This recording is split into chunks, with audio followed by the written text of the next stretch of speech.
Olá, meus amigos, tudo bem? O meu nome é Luiz César Martins Lopes. Eu sou mestrando em Direito pelo Unisal, especialista em Direito Empresarial e Notarial e Registral pela FUNIP e bacharel em Direito pelo Unifoa. É um prazer estar com vocês aqui nesse projeto capitaneado pelo professor Bruno Creado, mas que conta com um excelente corpo docente. E hoje a gente vai resolver as questões do exame 29 da OAB, da matéria de Direito Administrativo. Como é que vai ser a nossa metodologia? A nossa metodologia vai ser basicamente, eu vou mostrar a questão para vocês, ou seja, a gente vai ler a questão junto e as alternativas, e logo após vem com a resolução, com o fundamento legal. Eu sempre abordo a questão do raciocínio lógico-jurídico que você teria que ter para resolver essa questão, e aí eu já explico a afirmativa certa e a gente segue. Beleza? Essa eu acredito que seja a melhor metodologia para o vídeo ficar palatável, não ficar muito longo e a gente conseguir também expor com bastante cuidado os pontos essenciais. Vamos então para a nossa primeira questão.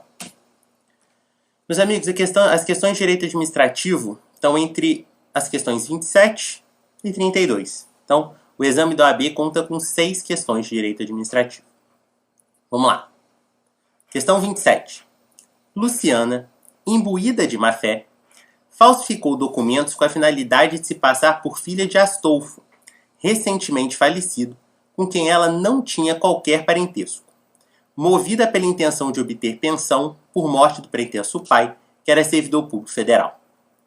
Para tanto, apresentou os aludidos documentos forjados e logrou a concessão do benefício junto ao órgão de origem, em março de 2011, com registro no Tribunal de Contas da União, em julho de 2014. Contudo, em setembro de 2018, a administração verificou a fraude, por meio de processo administrativo, em que ficou comprovada a má-fé de Luciana após o devido processo legal. Sobre essa situação hipotética, no que concerne ao exercício da autotutela, sinale a alternativa correta. Letra A. A administração tem o poder-dever de anular a concessão do benefício diante da má-fé de Luciana, pois não ocorreu a decadência.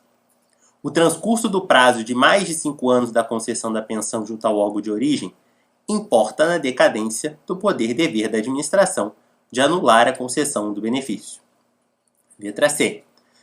O controle realizado pelo Tribunal de Contas por meio do registro sana o vício do ato administrativo, de modo que a administração não mais pode exercer a autotutela. E a letra D. Ocorreu a prescrição do poder-dever da administração de anular a concessão do benefício na medida em que transcorrido o prazo de 3 anos do registro perante o Tribunal de Contas. Bom, meus amigos, o que vocês têm que perceber dessa questão?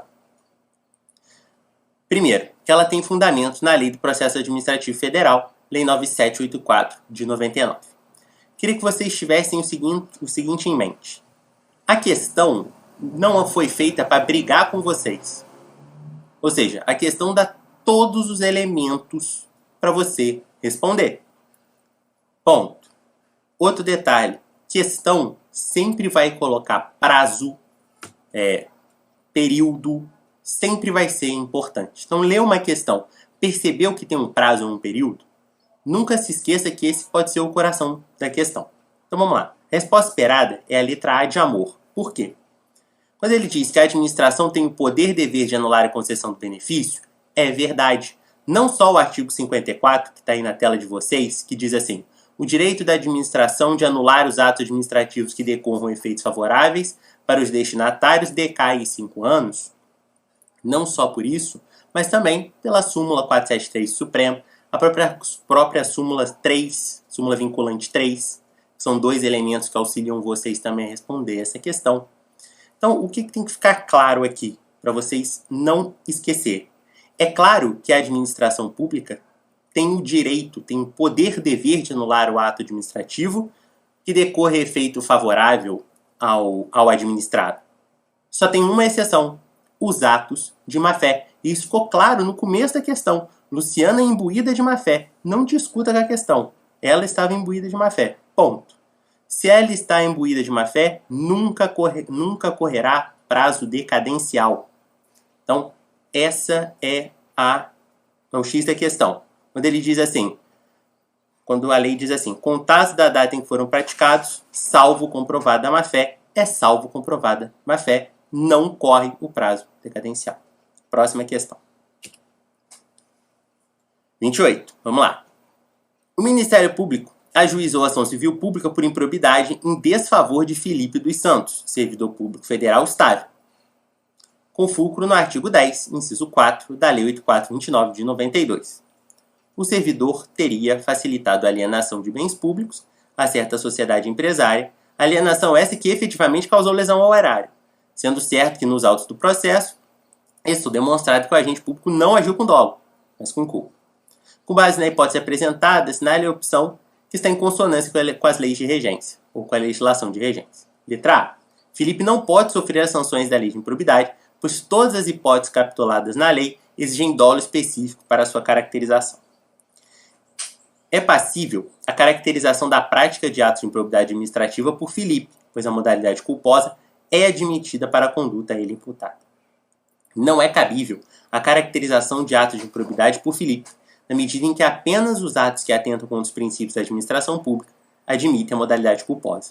E letra D. Felipe não praticou atos de improbidade, pois apenas os atos que importam em enriquecimento ilícito admitem a modalidade culposa. Pessoal, objetivamente falando, a resposta esperada é a letra D por um motivo muito simples.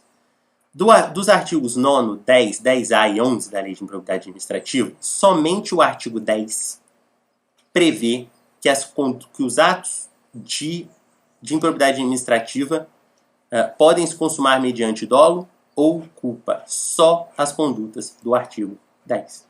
Então, quando ele diz assim, o servidor teria facilitado a alienação de bens públicos a certa sociedade empresária. Quando ele diz servidor teria facilitado, você já tem que lembrar de cara aqui do 10.4. Ó, permitir ou facilitar a alienação. O 10, diferentemente do 9, sempre vai ter essa ideia de facilitar. Então, o sujeito facilitou a alienação, facilitou a troca, enfim, sempre vai ter um sentido de facilitar algo. Diferente que a gente vai ver do nono, que no nono é sempre a prática da conduta. Alienou, transigiu, enfim, existem várias condutas nesse sentido. Então, prestem bastante atenção. Ter facilitado geralmente vai te remeter ao 10. Como o 10 é o único que de fato possui dolo ou culpa, não tem muito o que discutir. Letra B. É passível a caracterização da prática de atos de improbidade administrativa por Felipe, pois a modalidade culposa é admitida para a conduta a ele imputada. E só pelo fato de ele estar no 10 é que é admitido a modalidade culposa. Beleza? Vamos para a próxima. Questão 29. O poder público, com fundamento na Lei 8987 de 95, que é a nossa lei de concessões, pretende conceder à iniciativa privada uma rodovia que liga dois grandes centros urbanos.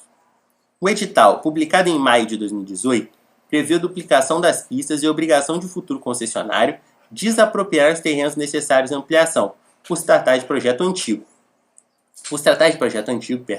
O poder concedente já havia declarado em janeiro de 2011 a utilidade pública das áreas a serem desapropriadas no âmbito do futuro contrato de concessão. Com base na hipótese apresentada, assinale a alternativa correta. Letra A. O ônus das desapropriações necessárias à duplicação da rodovia não pode ser do futuro concessionário, mas sim do poder concedente. B. O poder concedente e o concessionário só poderão adentrar os terrenos necessários à ampliação da rodovia após a conclusão do processo de desapropriação. C. O decreto que reconheceu a utilidade pública dos terrenos caducou, sendo necessária a expedição de nova declaração. E letra D. A declaração de utilidade pública pode ser emitida tanto pelo poder concedente quanto pelo concessionário. Pessoal, resposta esperada, letra C de casa. Por quê? Volto a dizer, sempre que te derem espaços de tempo, prazo de contrato, desconfie, vamos dizer assim. Tenha no sentido que isso faz parte do coração da sua questão. E de fato faz mesmo. Olha o que o artigo 10 do Decreto-Lei 3365, que é o que de 41, que regula a desapropriação por utilidade pública, diz. Ó, a gente pegar aqui, ó. Efetivar-se mediante acordo ou intentar-se judicialmente, claro, nem toda desapropriação precisa passar pelo Poder Judiciário, dentro de 5 anos contados da expedição do respectivo decreto. Aqui essa ideia de decreto está dizendo da declaração de utilidade pública, que só pode ser feita pelo ente público. Maravilha? E aí, a gente pode perceber que a declaração foi feita em janeiro de 2011. E o edital, que seria um ato posterior, só foi feito em maio de 2018. Ou seja, passaram mais de 5 anos. E, em razão disso, esse decreto não pode ser utilizado, sob pena de nulidade. E aí a administração pública tem que renovar o decreto que declara a utilidade pública. Tudo bem? Então, sem muita dúvida, letra C de casa. Questão 30. Vamos lá. Determinado jornal publicou notícia de que nos últimos 10 anos, a mesma empreiteira, Sociedade Empresária Beta, venceu todas as grandes licitações promovidas pelo Ministério Alfa. A Sociedade Empresária Beta, ciente dos riscos de serem descobertos os pagamentos sistemáticos de propina a servidores públicos em troca de vantagens competitivas, resolve procurar as autoridades competentes para propor a celebração de acordo de leniência. Com base na hipótese apresentada, sinale a afirmativa correta. Bom, letra A. É requisito do acordo de leniência o compromisso da sociedade empresária de fazer cessar seu envolvimento na irregularidade investigada, qual seja o pagamento de propina a servidores públicos em troca das vantagens competitivas. A assinatura do acordo de leniência está condicionada à efetiva colaboração da sociedade empresária na elucidação dos fatos, mas a pessoa jurídica não precisa indicar os agentes públicos recebedores da propina. Letra C. Para premiar a colaboração da sociedade empresária aberta, o poder público pode isentá-la do pagamento de multa pela prática dos atos lesivos à administração pública. Letra D. A proposta e os termos do acordo propriamente dito são sempre sigilosos, medida necessária para impedir que outras instituições públicas venham a utilizar as informações e prejuízos da sociedade empresária leniente. Amigos, vamos lá então. Resposta esperada, letra A de amor. Primeiro de tudo, antes da gente entrar no artigo 16 que dá base à questão, raciocínio lógico, jurídico. Faz sentido você procurar o acordo de leniência com a autoridade pública e você não cessar o comportamento ou a conduta lesiva / criminosa? É claro que não. Então a letra A, que é a nossa resposta esperada, ela já faz sentido quando você bate o olho. É claro que é requisito do acordo de leniência o compromisso da sociedade empresária em cessar seu envolvimento na conduta ilícita, que no caso também é lesiva à administração pública. E o artigo 16, que está aparecendo aí para vocês, da Lei 12.846, que é a Lei Anticorrupção, é bastante clara. Olha o que ela fala. A autoridade máxima de cada órgão ou entidade pública poderá celebrar acordo de leniência com as pessoas jurídicas responsáveis pela prática de atos previstos nesta lei, que colaborem efetivamente com as investigações e o processo administrativo, sendo que dessa colaboração resulte, aí vem um parágrafo primeiro que diz assim, que coloca 2 requisitos. O primeiro, pessoa jurídica seja a primeira a se manifestar, a gente não vê isso aqui na letra A, e na segunda, aí sim, a pessoa jurídica cesse completamente seu envolvimento na infração, investigada a partir da data da propositura do acordo. O que eu queria destacar com vocês importante dessa questão para a gente finalizar é: questão incompleta não necessariamente é questão errada. Perceba que por mais que a lei fale que esses 2 requisitos são cumulativos, seja a primeira a se manifestar e cesse completamente seu envolvimento na infração, a letra A não faz referência à primeira, só à segunda. Isso não faz com que ela esteja errada, apenas incompleta. Se você comparar com todas as outras, você vai ver que ela é a mais certa, vamos dizer assim. E por isso, como ela não tem vício, só omissão, ela configura, né, a nossa resposta esperada. Maravilha? Vamos então para a nossa penúltima questão, 31. O município Alfa planeja estabelecer uma parceria público-privada para a construção e operação do metrô, cujo contrato terá vigência de 35 anos, mais uma vez, data. Como a receita com a venda das passagens é inferior ao custo de implantação / operação do serviço, o ente local aportará recurso como complementação da remuneração do parceiro privado. Sobre a questão, sinale a alternativa correta. Letra A. Como o parceiro privado será remunerado pela tarifa do serviço de transporte e por uma contrapartida do poder público, a concessão será celebrada na modalidade administrativa. B. A contrapartida do parceiro público somente pode se dar em dinheiro, não sendo permitido qualquer outro mecanismo, a exemplo da outorga de direitos em face da administração pública. Letra C. A vigência do futuro contrato é adequada, mas por se tratar de negócio com duração de 35 anos, não poderá haver prorrogação contratual. E a letra D. Independentemente da proporção da contrapartida do parceiro público-privado, independente da proporção da contrapartida do parceiro público, frente ao total de receita oferida pelo parceiro privado, não haverá necessidade de autorização legislativa específica. Meus amigos, resposta esperada só pode ser a letra C. Volto a dizer questão de tempo, prazo, duração de contrato. Olha o que diz a Lei 1179 de 2004, como cláusula do contrato de parceria público-privada. Logo no inciso 1, o prazo de vigência do contrato, compatível com a amortização dos investimentos realizados, não pode ser inferior a 5 anos, nem superior a 35 anos, incluindo prorrogação. Então, por mais que haja prorrogação do contrato, não se pode admitir prorrogações contratuais que superem 35 anos. Então, no caso em específico, fechou-se um contrato só com vigência de 35 e esse contrato não pode ser prorrogado. Se fosse fechado por 20, poderia haver uma prorrogação de 15? Poderia, tudo bem? Então, o coração da questão não está se o ente público pode, porventura, complementar a remuneração do privado. Poder pode sim, pela própria lei. Também em observância ao equilíbrio econômico-financeiro do contrato administrativo. O que tem que ficar claro aqui é a questão do tempo. Não pode ultrapassar 35 anos por expressa disposição legal. Tudo bem? Então, a resposta esperada é a letra C de casa. Vamos então à última questão. Questão 32. Virgília é proprietária de um imóvel cuja fachada foi tombada pelo Instituto Patrimônio Histórico e Artístico Nacional, que é o IPHAN, autarquia federal, após o devido processo administrativo diante de seu relevante valor histórico e cultural. O logradouro em que o imóvel está localizado foi assolado por fortes chuvas, que comprometeram a estrutura da edificação, a qual passou a apresentar riscos de desabamento. Em razão disso, Virgílio notificou o poder público e comprovou não ter condições financeiras para arcar com os custos da respectiva obra de recuperação. Certo de que a comunicação foi recebida pela autoridade competente, que atestou a efetiva necessidade da realização de obras emergenciais, Virgílio procurou você, como advogado, para, mediante orientação jurídica adequada, evitar a imposição da sanção pelo poder público. Sobre a hipótese apresentada, assinale a opção que apresenta a orientação correta. Virgílio poderá demolir o imóvel, a nossa letra A. Letra B. A autoridade competente deve mandar executar a recuperação da fachada tombada às expensas da União. Letra C. Somente Virgílio é obrigado a arcar com os custos de recuperação do imóvel. E letra D. As obras necessárias deverão ser realizadas por Virgílio, independentemente da autorização especial da autoridade competente.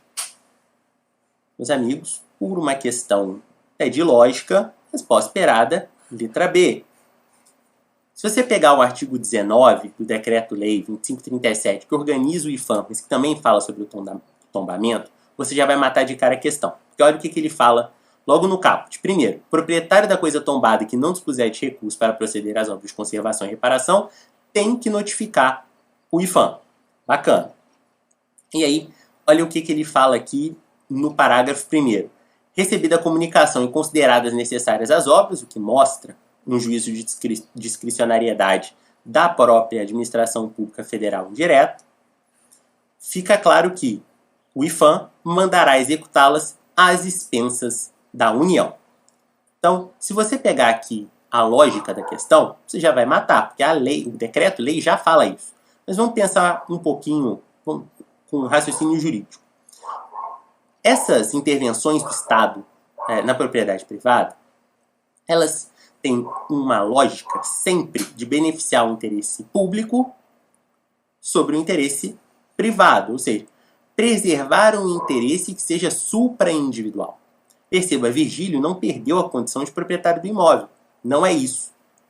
Mas quando a União, via IPHAN, via autarquia federal, realiza às suas expensas essa obra, ela não está agindo com desvio de finalidade, ou seja, ela não está reformando para beneficiar aquele proprietário.